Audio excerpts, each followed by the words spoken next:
आपने social media पर ये खबर तो खूब देखी होगी कि स्वरा भास्कर ने जिससे शादी की उसे कभी भाई बुलाया था।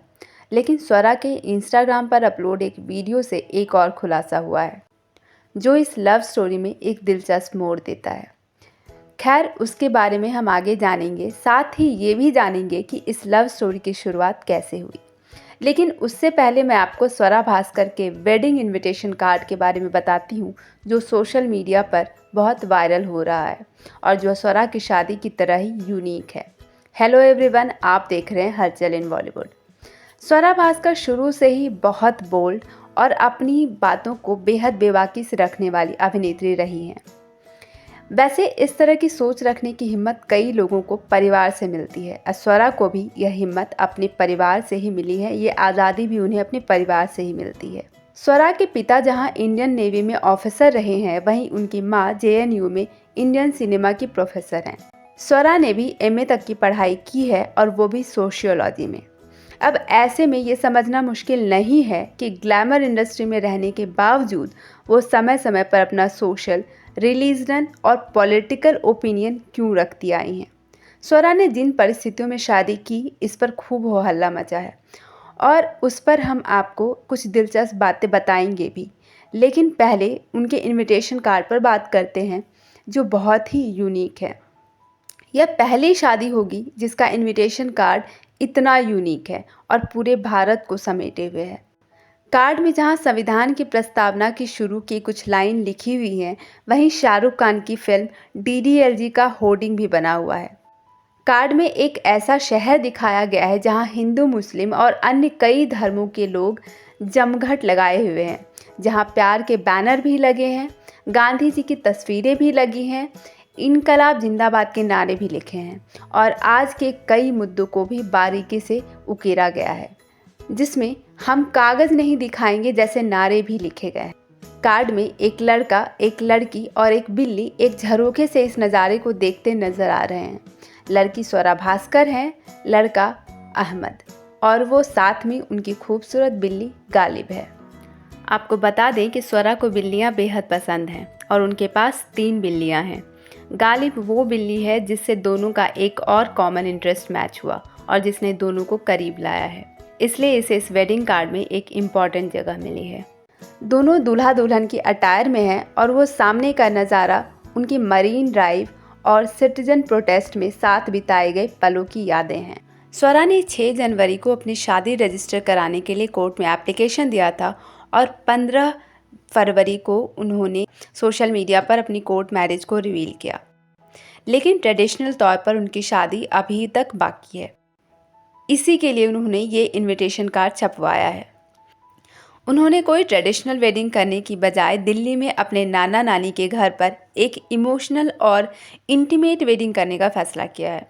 लेकिन इस शादी से पहले स्वरा भास्कर द्वारा फहाद अहमद को लिखा गया एक ट्वीट बहुत वायरल हो रहा था, जिसमें उन्होंने फहाद को लिखा कि जन्मदिन मुबारक हो फहाद मियाँ, भाई का कॉन्फिडेंस बरकरार रहे, खुश रहो, आबाद रहो, उम्र हो रही है, अब शादी कर लो। इस ट्वीट पर लोगों ने बवाल मचा दिया कि स्वरा पहले फहाद को भाई कहती थी और अब उन्हीं से उन्होंने शादी कर ली। पर इस ट्वीट में भाई शब्द एक कैजुअलिटी से यूज किया संबोधन लग रहा है। ऐसा नहीं लग रहा है कि स्वरा ने उन्हें भाई माना था और इसलिए भाई लिखा।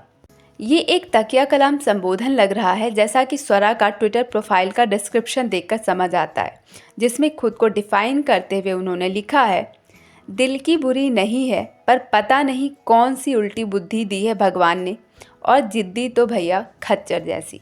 इस डिस्क्रिप्शन में भी उन्होंने भैया संबोधन जिस तरह इस्तेमाल किया है, उससे यही समझ आता है कि शायद भाई भैया जैसे संबोधन उनका तकिया कलाम है, जो बहुत नया नहीं है और हमारे कॉमन बोलचाल में ये कई लोगों का संबोधन होता है। खैर, जो भी हो, स्वरा और फहाद सीएए प्रोटेस्ट के दौरान मिले।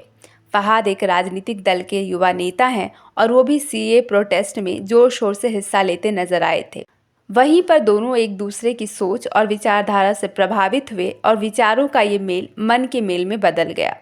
जब स्वरा फहाद से मिली थी तो उन्हें एहसास नहीं था कि वे उनसे एक दिन शादी कर लेंगी। फहाद अहमद को इतना ज़रूर स्वरा ने कहा था कि फहाद की शादी पर वो ज़रूर आएंगी। दरअसल फहाद ने अपनी बहन की शादी में स्वरा को इनवाइट किया था, जिस पर स्वरा ने जवाब दिया कि उनकी बहन की शादी में तो नहीं आ पाएंगी, लेकिन उनकी शादी में वो ज़रूर आएंगी।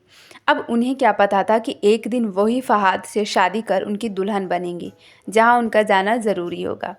स्वरा और फहाद ने स्पेशल मैरिज एक्ट के तहत शादी की है। उन्होंने कोर्ट में शादी की और उस दिन स्वरा ने अपनी माँ की साड़ी और ज्वेलरी पहनी थी।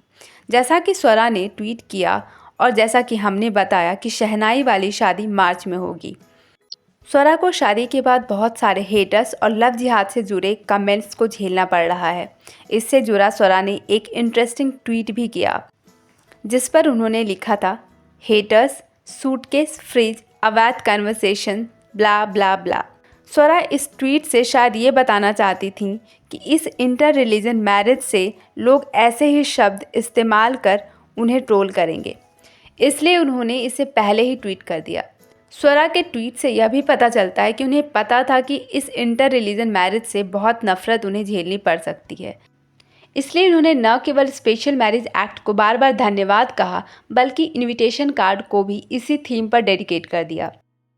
इतनी नफरत के बावजूद वो इतनी हिम्मत इसलिए दिखा पाई क्योंकि उनका पूरा परिवार उनके साथ खड़ा रहा।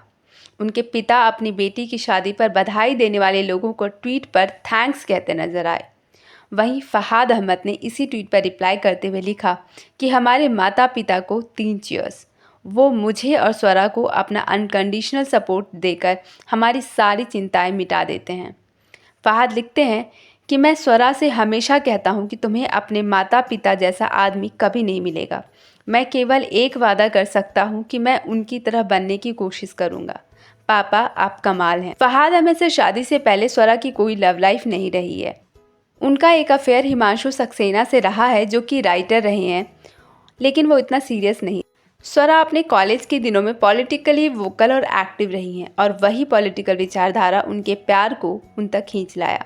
स्वरा अपने इस नए सफ़र पर पॉजिटिविटी के साथ निकलने की पूरी तैयारी कर चुकी हैं, लेकिन हो सकता है कि उनके इस बैंड बाजे वाली शादी से सोशल मीडिया पर हेटर्स की एक और लहर उठी।